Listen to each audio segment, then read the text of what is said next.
Larry D. Cordario, your first reporter for today's lesson. Before we proceed to the meat of the topic, let us do some recap.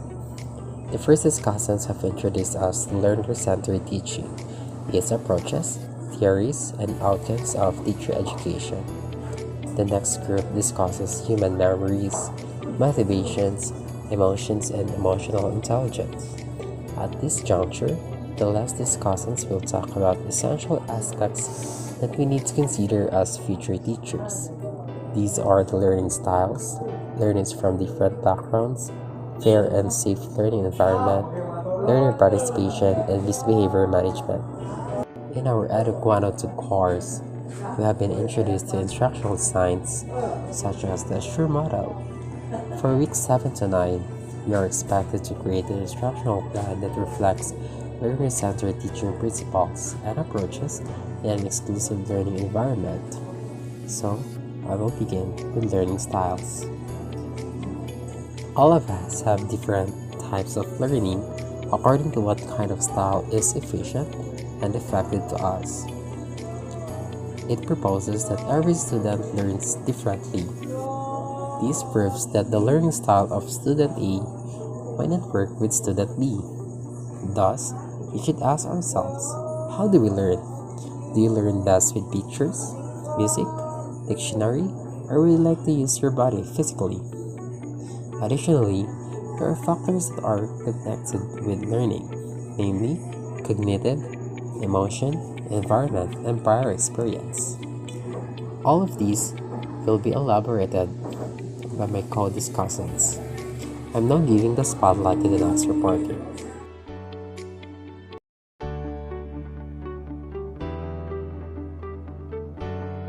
Hello everyone, my name is Madeline Lamburan and I will continue to discuss to you the 7 learning style according to Ferreman 2013. The number 5 is logical mathematical, which is for logic, reasoning, and system to understand the concept. So nag-refers ni siya sa child's ability to reason, solve problem, and learn using numbers, abstract, visual information, and analysis of cause and effect relationship. For example, a person who loves to play chess, they would love to think rationally and detect innovative ways to win the game. Number 6 is solitary, refers to work alone and use self-study and analysis to aid in their learning. So, solitary is characteristic of those who prefer working alone or self-motivated individuals. Mga common na characteristics sa solitary are enjoy spending time alone, excellent self-management skill, has a strong sense of self, and highly independent. And the number 7 and the last one is social interpersonal, to learn in group and as much as possible with other people. So if you have a strong social style, you communicate well with the people both verbally and non-verbally. People listen to you or come to you for advice and you are sensitive to their motivations, feelings, or moods. You listen well and understand others' views. You may enjoy mentoring or counseling others. Some example of pursuit of people with a strong social style may follow include counseling, teaching, training, and coaching. We are more likely to use phrases like, for example, let's work together on this. We can work it out and tell me what you are thinking. Social interpersonal is opposite sa solitary. Kung ang solitary prefer working alone and naga-enjoy siya spending time alone, social interpersonal naman mas prefer niya na may kasama. Let's move forward to Kolb's 4 basic learning styles based on his 4 stages of learning cycle. The first one is concrete experience, putting learned material into practice. So in a concrete experience, each learner engage in an activity or task. Kolb believed that the key to learning is involvement. It is not enough for learners just to read about it or watch it in action. In order to acquire new knowledge, learners must actively engage in the task. So, Kolb believed that learners must actively actively engage in the task because it's not enough for learners just to read.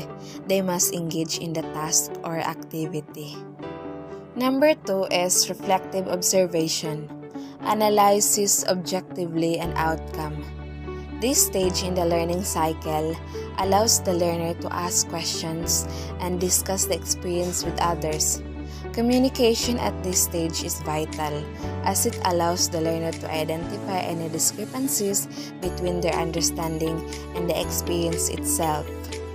So, sa kaning stage, communication is very important as ginaalaw sila nga mangutana og question o i-share sa lain ang ilang mga experiences. Number 3 is abstract conceptualization and generalization, reviewing conceptual and understanding. The learner attempt to draw conclusion of the experience by reflecting on their prior knowledge using ideas with which they are familiar or discussing possible theories with peers. The last one is active experimentation, experimenting to find solution to a problem. So in this stage, learners return to participating in a task, this time with the goal of applying their conclusions to new experiences. They are able to make predictions, analyze tasks, and make plans for the acquired knowledge in the future. So, we're done in Kolb's basic learning styles. So, let's move on Kolb's concept of the following learning styles. The learning styles described by Kolb are based on two major dimensions, active reflective and abstract concrete. The number 1 is converger. The person relies mainly on abstract conceptualization and active experimentation. So, people with this learning style have dominant abilities in the areas of abstract conceptualization and active experimentation. They are highly skilled in the practical application of ideas. They tend to do best in situations where there is a single best solution or answer to a problem. Number 2 is diverger. The person is best at reflective and concrete experience. Divergers' dominant abilities lie in the areas of concrete experience and reflective observation, essentially the opposite strength of the convergers. People with this learning style are good at seeing the big picture and organizing smaller bits of information into a meaningful whole. Number 3 is assimilator. The person predominantly uses abstract conceptualization and reflection. Assimilators are skilled in the areas of abstract conceptualization and reflective observation. Understanding and creating theoretical models is one of their greatest strengths. They tend to be more interested in abstract ideas than in people, but they are not greatly concerned with the practical applications of theories.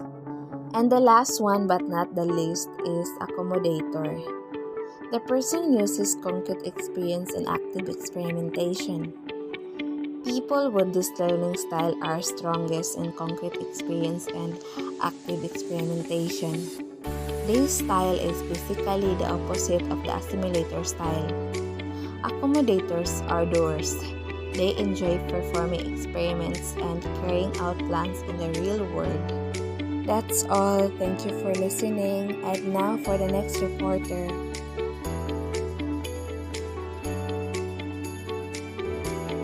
Hello everyone.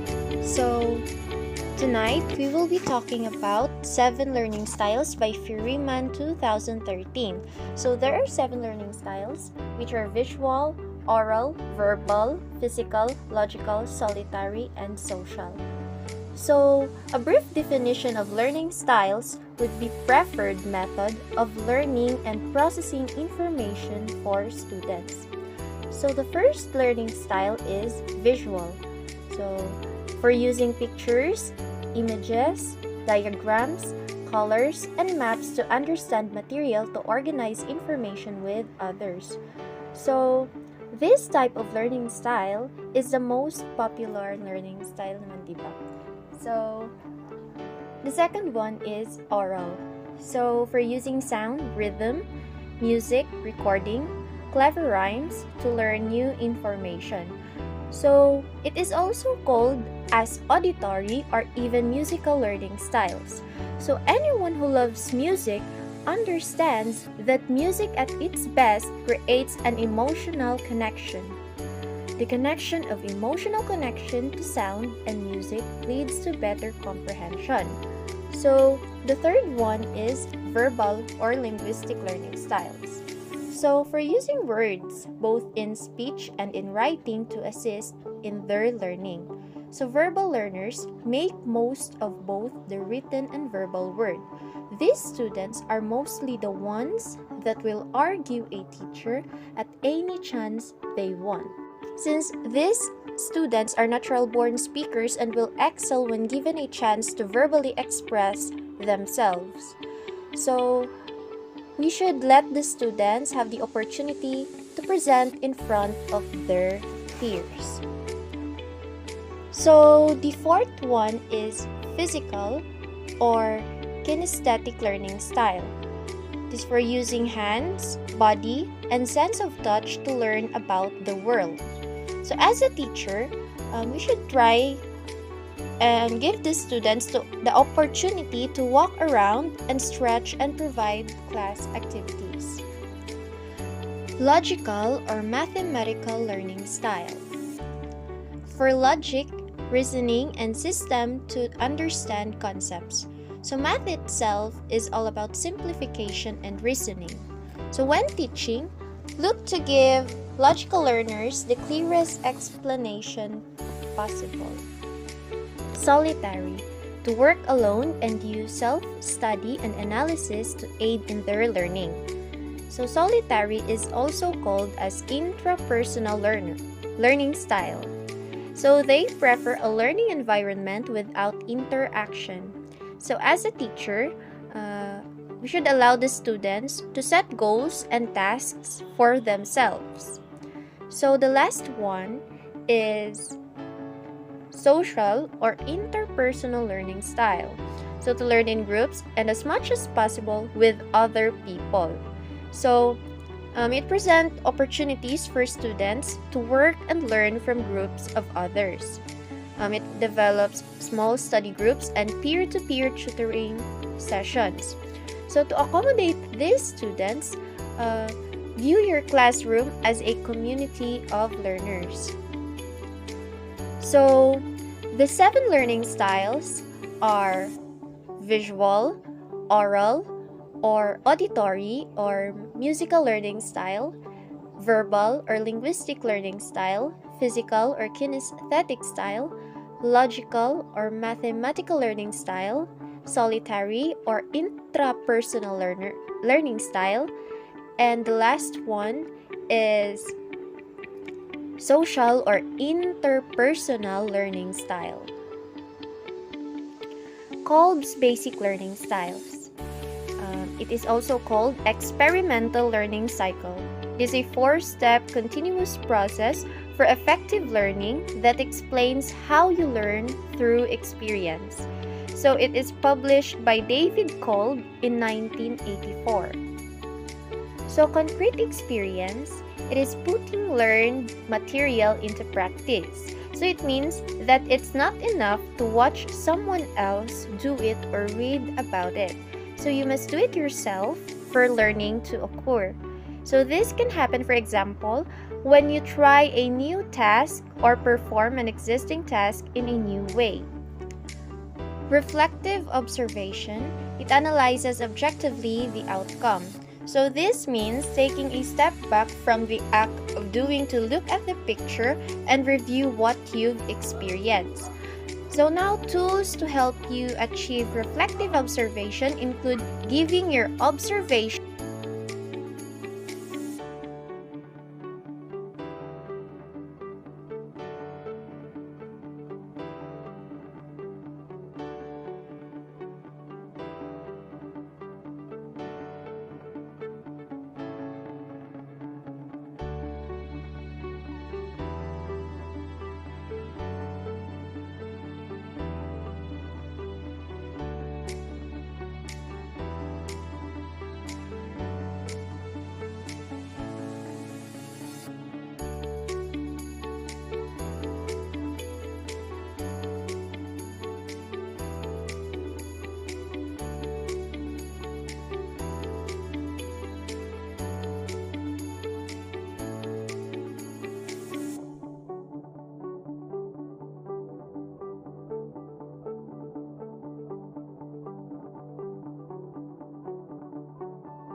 Good evening, everyone. My name is Mary Camille Malubay, and I will be discussing to you about the Honey and Mumford learning styles. The Honey and Mumford learning styles were published by Peter Honey and Alan Mumford in 1986. Honey and Mumford learning styles model identifies the 4 different styles that people use to learn something new. First, the activist, the theorist, pragmatist, and the reflector. So let's examine each of the Honey and Mumford learning styles. So first is the activist. Activists, they are the people who learn best by doing. They are also like to get their hands dirty and they are enthusiastic about being thrown in at the deep end and trying new things. They love to tackle problems using brainstorming session with others to figure things out, and they are more than happy to lead this session themselves. When their enthusiasm for an experience begins to wane, they are immediately start to look for the next challenge. So the best learn in activist is when they thrown in at the deep end, and when working with others and trying new experiences. And when it comes to activities, the suited to the activist will be the brainstorming, the group discussion, the role play, and hands-on problem solving. So let's move on to the theories. These are the people who learn best by understanding the theory behind why something is the way it is. So they need models, concepts, and facts to be able to learn effectively. So they are also enjoying to analyzing and assimilating information to form their own theories. So they value the logic and rational thinking. So they are also learning the learning in theories. The learning must have a logical purpose in order for them to engage with it, and they like to be able to ask questions so that they can form their own opinions.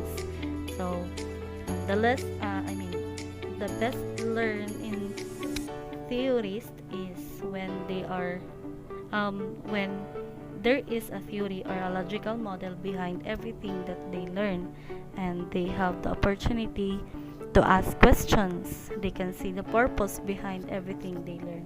And when it comes to activity, the suited to theorists is the models, the facts and figures, the codes, and kanang mga storytelling. So the third one will be the pragmatist. So pragmatist is it is a learn best when the best learn when they can see how what they are learning can be put into practice in the real world. So they are also like to take a new idea. They have to learn and immediately try to put into a practice. So they are also they want to seek out new ways to use that to use what they have learned in practices in practice. So the best learn in pragmatist is when they can see the connection between what they are learning and it is used in practice, and they can get feedback on how they are doing from an expert.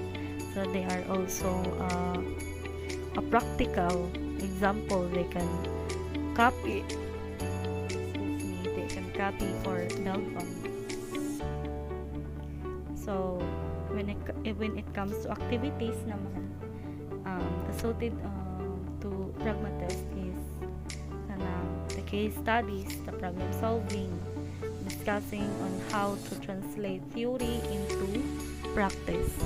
So the last one is the reflector. Reflector, they are the people who learn to who learn when they can observe others and think about what they have just observed. So these are the people who avoid jumping straight in and prefer to watch first before they do. And they like to collect data from many sources and perspective.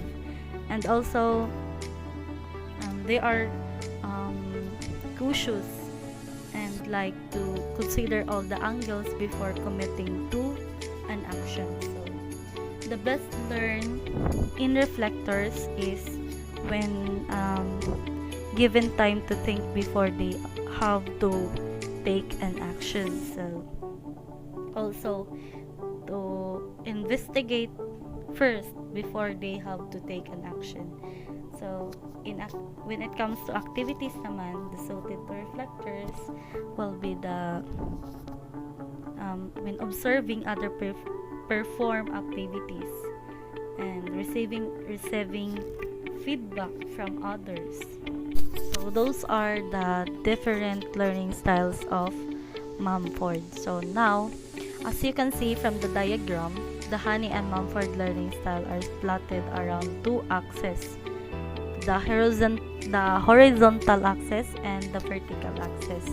So and horizontal axis is called the processing continuum and refers to how we approach a task, that is, do we prefer to learn by watching or doing, while in vertical axis is called the perception continuum and it refers to our emotional responses to the task or how we think and feel about it. So Honey and Mumford learning style suggests that most people prefer to use just one or two of these distinct styles. So I think that's all, and thank you for listening.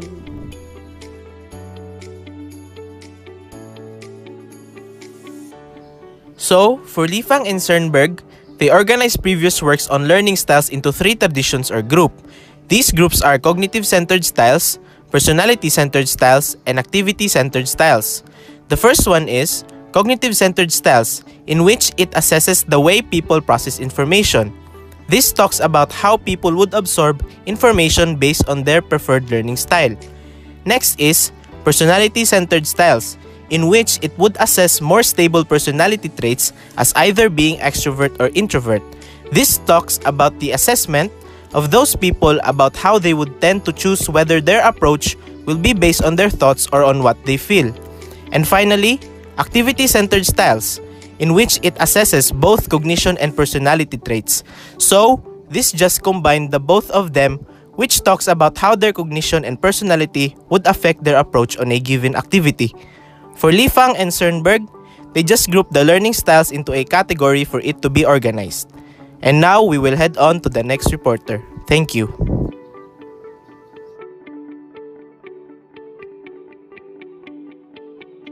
Good evening, everyone. My name is Gil Emmanuel Mejia, and tonight I'll be discussing the topic of gifted and talented students.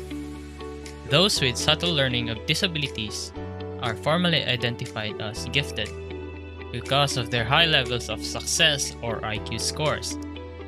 Common examples of children with learning disabilities are those with dyslexia, ADHD, and dyspraxia. These kinds of disabilities can be a hindrance to a child's development. However, not all gifted students have learning disabilities. Also, children with learning disabilities are often very smart. Most of them use their intelligence to compensate for their disabilities. So the next time you see a child with learning disabilities, don't mock them. They may be smarter than you. average achievers whose normal level of achievement hides their learning disabilities. Children in Group 2 often frequently go undiscovered for their giftedness or learning impairments. These subgroups of children are hard to spot, mainly because their giftedness or high intellect can hide their disabilities. Children who belong to this subgroup usually don't get the help they need because, as said before, they are hard to spot. Teachers need to be attentive to their students to spot students with learning disabilities in hiding so that they can get the help that they need. Children who have an identified learning disability and who are also gifted. Children that are gifted often struggle greatly in school, leading to them being labeled as learning handicap. Children who belong to this subgroup often miss out on their talents, as people usually put their attention to them being handicapped rather than helping them and finding out their hidden talents. Moving on, the next subtopic is elements of a program for a student who is gifted and talented. Gifted students with learning disabilities have special programs to help them. Such programs vary per school, but some common elements characterize an individualized program appropriate for a student who is gifted and talented. Number 1. It is different in pace, scope, and complexity. Obviously, their pacing, scope, and complexity are different compared to those children without learning disabilities. Well, if you apply the usual norms of teaching, they are going to have a hard time catching up or understanding even. Number 2. It provides opportunities for students to interact socially and academically with their intellectual peers. In other words, it allows gifted students, to interact with other gifted students. Number 3. It incorporates adaptations. Adaptations in the sense of learning environment. The learning environment for gifted students is drastically different compared to those without learning disabilities. Number 4. It goes beyond the walls of a school and into a larger community. These programs not only help those gifted students but also allows people without learning disabilities to have awareness regarding children with learning disabilities. Programs for gifted students are unique compared to students.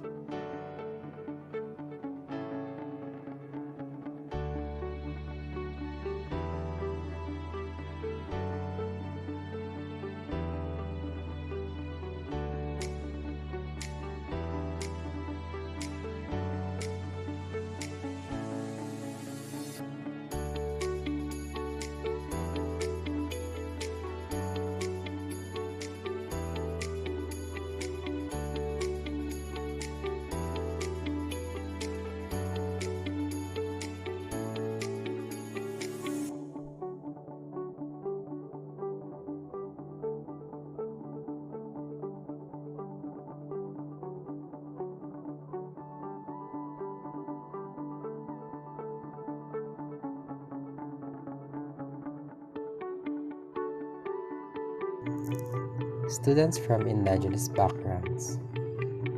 Our cultural backgrounds tell something about us, and our differences may lead to some drawbacks, like in the case of indigenous students. Students in this group have different cultural norms, and communicating with them might lead to cultural and communication barriers. We are aware that communication can be verbal or non-verbal, and their non-verbals like facial expressions, eye contact, tone of our voice, touch, gestures, and privacy may have different interpretation in their culture. Let us say that we have a student who belongs to this group. If they are acting weird or strange, we must not judge them immediately and consider their origins instead. Learning how to learn is the most important element of indigenous teaching and learning. An old answer by Weinstein, 2001, defines learning how to learn as understanding, application, and retention of new knowledge and skills in different situations. For example, an indigenous student may share his or her knowledge with his or her parents and friends after learning the causes of diarrhea and how to avoid such illness. In this case, they will discover the cause and effects, as well as the step-by-step on proper washing of hands, sanitation, and among others. The mentioned example cultivates listening, observing, experiencing the five senses, developing natural understanding, and respecting all in effective learning. Indigenous teaching focuses on learning with the heart and brain. Facilitators should subscribe with who the students are versus who they are in the teacher's eyes.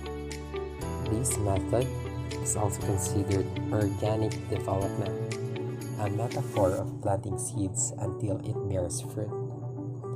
I have watched a 2016 documentary of Kaur David of Eyewitness under GMA Network titled Teacher Annie. One of the kindergarten students was already 20 years old. She shared that her father discouraged her to enroll because the teacher was foreign to them. In vernacular or Bisaya, dayo ang teacher. That is why the relationship between the teacher and the students in this group determines the results of the process. If we are going to analyze the metaphor, Teacher Annie planted the seed, her time and effort to the students until it grows, until it became fruitful. In terms of assessments like examinations, teachers can use indigenous practices like creative dreaming, art, ritual, and ceremony so that they will externalize their thoughts. Most importantly, teachers who will handle such students should acquire humility over pride, arrogance, and egocentric characteristics. As future educators, let us start educating ourselves to possess the above-mentioned positive attributes to handle well the students from different backgrounds.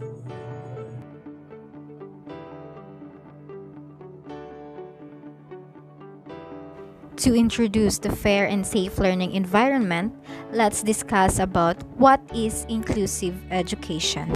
So, inclusive education is attempting to address and responding to the diverse needs of all learners by continuing to increase engagement in learning, cultures, and communities, and diminishing exclusion from and within education.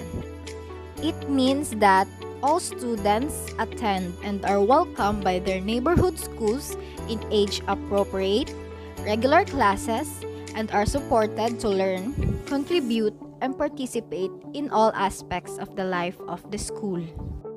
It provides a foundation for all students to progress in all aspects of their lives. It consists of practical academic experience that can occur in a variety of settings and in a variety of methods, and creates opportunity to meet the needs of a diversified group of students. Overall, inclusive education is the most effective way to give all a fair chance to go to school, learn, and develop the skills they need to thrive. So we have two practices that effectively support an inclusive education. One is the response to intervention, or the RTI, a framework to enhance student learning through remediation.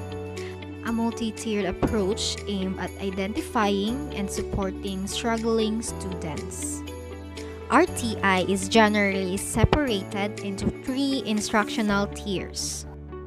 In Tier 1, or the universal interventions, it is available to all students in a classroom or school, can consist of whole group or individual strategies or supports. This means that all learners receive high-quality instruction in the general education classroom.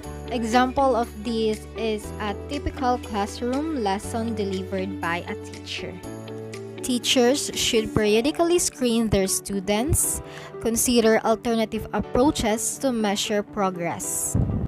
Next is the Tier 2 or the individualized interventions. Subset of students receive interventions targeting specific needs. Tier 2 takes place for students that have not been able to advance out of Tier 1. The students identified as in need of intervention are given the opportunity to learn in a smaller group setting. Teachers will reinforce basic concepts. Remember, it aims to supplement but not to replace primary instruction. Students should be working on the same material that they're working on in their general education classes. Lastly, the Tier 3 or the intensive interventions. Students who are non-responders to Tiers 1 and 2 are referred to the RTI team for more intensive interventions. This represents the most intensive and most individualized instructions. It is a serious intervention that takes place for students that continue to struggle in both Tier 1 and 2 of RTI. If a student is not showing adequate progress in Tier 3 instruction, they can be evaluated and considered for special education services. And that's all for the inclusive education and RTI. Thank you.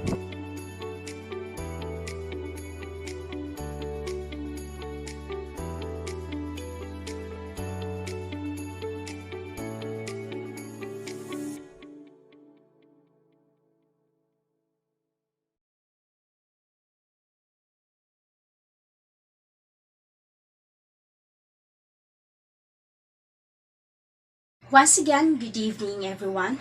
I am Miss Gisela Supong, and tonight I am going to discuss the learning participation together with the learner's voice.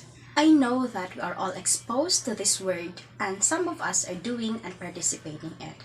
However, some are still observing the process to be able to participate in learning. So what is learning participation? Learners' participation plays a vital role in teaching and learning process. It is a collaboration of students and teachers to achieve the desired learning outcome. If you try to imagine a class with no participation or exchange of ideas at all, the class will be so dull and lifeless. As what we observe every meeting, teachers always ask questions and perspective of each student to have an interactive discussion. The question is, how could we participate in learning? As we all know from our previous reporters, that each and every one of us has their own learning styles and preferences. So it is possible that we can learn and express our thoughts and ideas in our own ways and be understood. As Howard Gardner from his theory of multiple intelligence says, that we can acquire maybe one or more from those learning and apply it inside or outside of the class. Learner participation entails knowledge exchange, active cooperation, and other type of communication and expression in which students and teachers exchange and discourse so that the perspective are heard and acknowledged. To answer the question, how could learning participation occur? Simply by being responsible for our own learning. As a learner, we must involve ourselves and experience it firsthand. Although our current situation affects the flow of communication, since every meeting or time are limited, well, we can learn in many ways. First, from our experiences and from the SIM. The self-instructional materials was already provided with its supplementary information, and we can also use multi-sources to cater different information for a better understanding. As a learner, we can generate the learning and apply it in different contexts, and the role of teacher is only to facilitate the knowledge, and they don't serve as the fountain of knowledge. They don't need to spoon-feed us everything, and as a learner, let us do our part. Next, we have the learner's voice and participation. It has two implications. First, having lesson 2. Being heard and have the opportunity to express your thought is a great help for students. In this way, not only the confidence will be built, but also they can face their fear. For example, you represent your group on oral recitation. You did not deliver your message properly, and some were confused, labi nag-bright yun at mga classmates. And as the role of instructor is to guide and utilize the learning, if there are misconceptions, then he or she will take an action to it and make it right so that it will be understood by everybody, as well as give some words of encouragement to motivate students to try again and not be afraid to learn new.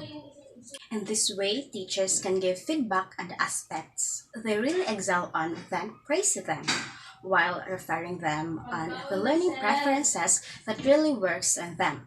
As you assess, teachers must be transparent and give words without sugarcoating. It helps on how will they improve themselves more and on what area they need to work more. In a classroom or in this online setting, there are two types of students, the active and the passive learners. Active learners are the students that speak out and involve themselves in a discussion, while the passive are the opposite. Besides, let's remember that not because students are passive, they are not learning. It can be their way of learning, maybe they are into written rather than oral learners. And in this, we can anchor the second implication of learner's voice, the feeling of invested learning. As they listen, every student has the right to express their opinion, thoughts, and ideas that correlates to their prior knowledge and the present one in the way they are confident to. And in conclusion, the classroom participation and the learner's voice is not only beneficial on students, but to the teachers as well. If students give their perspective upon the situation and gives feedback to the teacher, the learning can be vice versa. It indicates that there is a balance of power that allows teachers and students to be partnered with the whole educational experience. That ends with my report. I am Gisela Supong. Thank you for listening.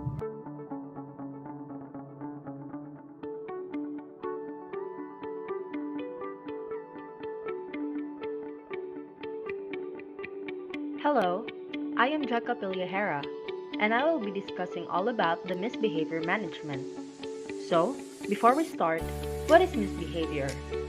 Student misbehaviors such as disruptive talking, chronic avoidance of work, clowning, interfering with teaching activities, harassing classmates, verbal insults, rudeness to teacher, and deviance and hostility, ranging from infrequent to frequent, mild to severe, is a thorny issue in everyday classroom.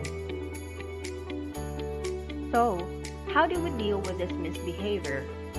Here are the 4 strategies to enforce class engagement. The first one is having everyone respond to the teacher's queries. Instead of focusing on one correct answer from a student, try asking everyone their input on that specific topic that you are discussing. Next are seating arrangements. Changing rows periodically as necessary may help to break the monotonous atmosphere in the classroom by stimulating engagement and interaction between classmates. Third, instructions and guidelines may only be preceded after prompting the pupil's attention. When presenting the do's and don'ts of your classroom rules, make sure your voice is calm yet authoritative. Also, give time for your students to comply and absorb the information you just gave them. Lastly, deliver the instructions in a precise, specific, direct, and well-paced manner.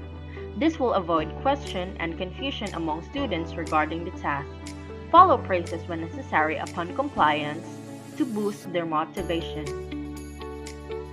So, those are the strategies to enforce class engagement. And that is everything about my report. Thank you so much for listening. And now, moving on to the next reporter.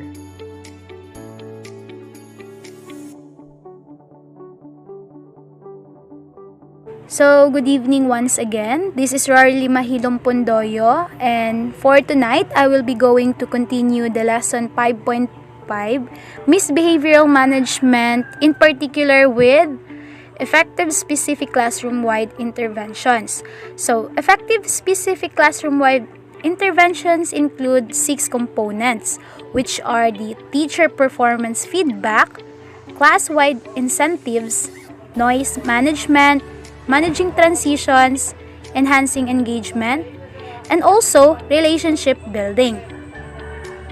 To begin with, let's start with teacher performance feedback. So when we say teacher performance feedback, it's about the evaluation of the teachers at the end of the semester or at the end of the discussion. Just like what we did on our previous semester to all our professors. So when we say teacher performance feedback, it's about it helps the professor or the learning facilitator to identify what are those key factors affecting why is it some students didn't catch up the lesson easily, or it may vary through the subject itself or the professor itself. So teacher performance feedback enables to reflect the teachers, thereby changing their ways to meet the students' need. So as a future educator, it is important for you to be able to adjust on how are you going to take the discussion effectively happen for them or to achieve effective teaching learning process. Next, we have class-wide incentives. Interventions and incentives may work better when given as a whole class rather than on specific learners only. This will reduce class competition and promotion the cooperation of the learners. It is important to avoid discrimination considering the feelings of all students as part of a group. So, class-wide incentives achieve fair and smooth discussion. It is important since all the students have the right to learn freely and fairly. So, this enables the classroom management or to achieve effective teaching learning process under the engagement of the learning facilitator and the students itself. Next, we have noise management. Reduction of noise levels can direct students' focus to the lesson and the classes in adjacent room. So, noise management is important not just in classroom setup but also in new learning modalities, since we cannot deny the fact that there are many noises in our environment or from the engines or from our seatmates in a classroom setup. That's the reason why noise management is important. So, noise distracts the students from learning, and as a student in new learning modalities, it is your obligation to find private place for you to be able to heard what the teacher is trying to convey and for you to be able to catch up the lesson easily. And as a learning facilitator, you are obliged also to find a private place for you to be able to deliver your discussion effectively happen, or considering the noise of the environment we're in, it distracts the students from focusing on what you are trying to say. Managing transition. So, according to Fudge 2008, it claimed the use of a color code system with matching signals to show applicable rules at the given time could serve as a guide. So, when we say managing transition, it's about establishing clear, specific rules as a group rather than individually may better assist in regulating behavior and changes. Now, let's proceed to enhancing engagement. So, make variations on how the teachers solicit an answer from the students to encourage full participation.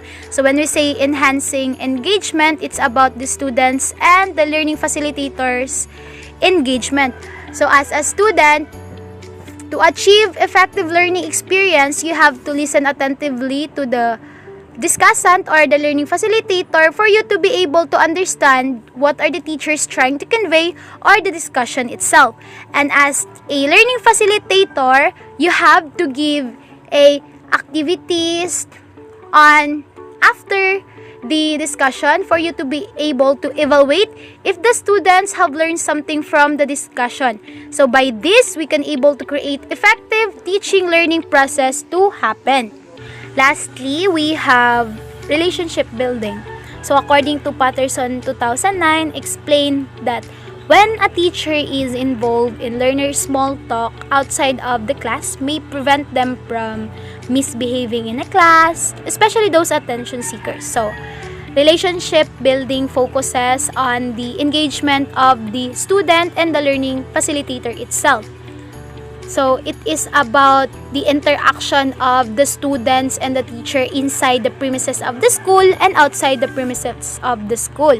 Since some professors treat the students outside on the premises of the school as best friends, as buddy. So by that, they can able to create interaction, to create or to build strong relationship that will bring on the classroom setup.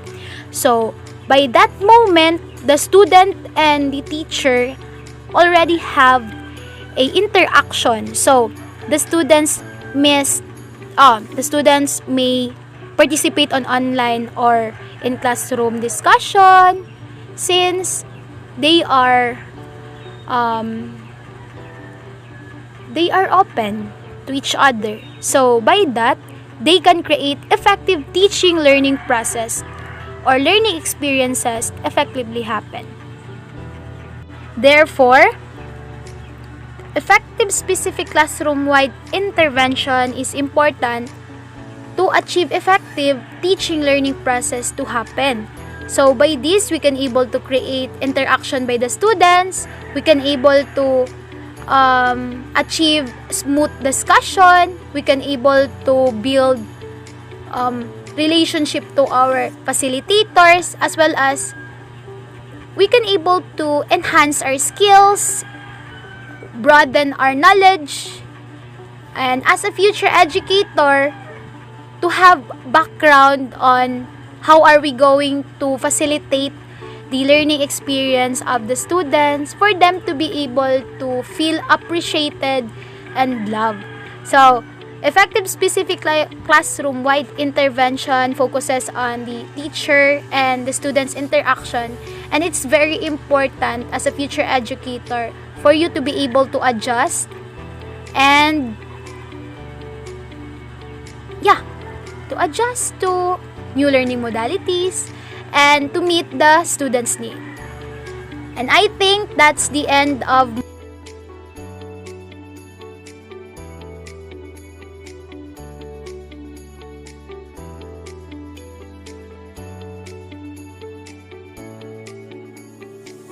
Good evening everyone, my name is Mas Stephanie Lavares and I will be discussing about the behavioral problem solving. So, according to Coloroso 1994, he suggested a 6-step process for behavioral problem solving. The goal is to utilize this process with students until they learn how to implement the process on their own. So, the 6 steps are the following. So, we have the define the problem, evaluate the possible solutions against a set of criteria, select an option, plan the implementation, and review the problem. So first is define the problem. Of course, in a problem solving, we need to define and analyze each problem so that we could be able to come up into a another step of making it. So the next is to evaluate the possible solutions against a set of criteria. Of course, in a problem solving, we of course first we need to analyze, and then after analyzing those, we come up into a lot of possible happenings and some sort of resolutions. And then the next part is we need to select an option. Of course, in having some sort of resolution, we need to have an option to make. Like, for example, we need to have this plan A, and then we need to have this plan B, and so on and so forth. So the next is plan the implementation. Of course, when you have when you come up into a resolution, you need to plan the implementation so that we could be able to make the resolution an act of solving it, like we are about to do actions to solve specific problem solving. And then the fifth one, or the last one, is review the problem. So we need to review the problem in order for us to make our behavioral problem solving effectively. And of course, in learning how to make those kind of behavior, is we need to analyze, of course, evaluate things, we need to make some sort of resolutions, and of course, in making some sort of resolution, we need to make it become effectively. We need to do action for it so that we could be able to solve those.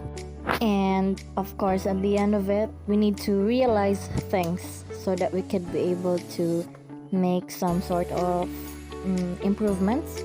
And also we need to realize our learnings so that we could be able to apply it and gain a lot of ideas from it so that we can be able to use in the future. So that's how simple behavioral problem solving process is. So if you will be able to follow this 6-step of process for behavioral problem solving, it's easy for you to define and to resolve a specific problem solving. And this is according to Colarosso 1994. So that's it for my report, and thank you so much for listening.